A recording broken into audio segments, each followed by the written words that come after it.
크림빵 아빠 뺑소니 사고 조사 과정에서 경찰의 초동 대처 문제가 있어 보입니다.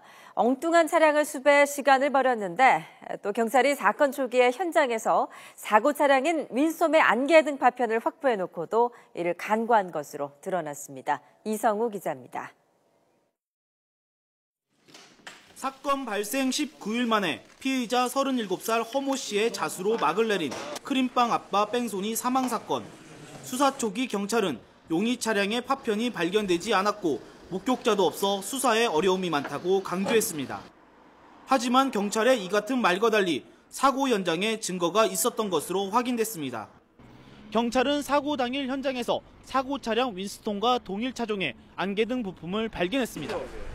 피해자 강 씨의 유족들도 경찰에서 가해 차량 파편을 봤다고 증언합니다. 몸무게 80kg 나가는 그 거구가 쪽가리가 하나 안 남는 게 희한한 거예요.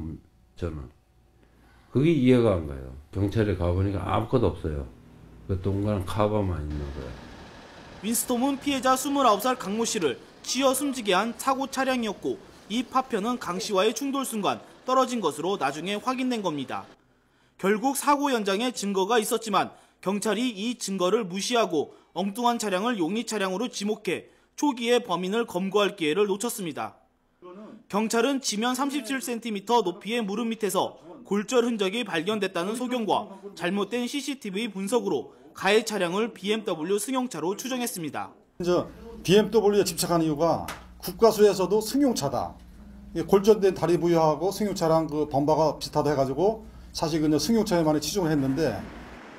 그러나 경찰은 사건 해결에 결정적인 단서를 확보하고도 안일하게 대응해 부실 수사였다는 비판을 피하기 어렵게 됐습니다. 앞서 경찰은 피의자 허 씨의 조사를 마치고 검찰에 송치했습니다. YTN 이성우입니다.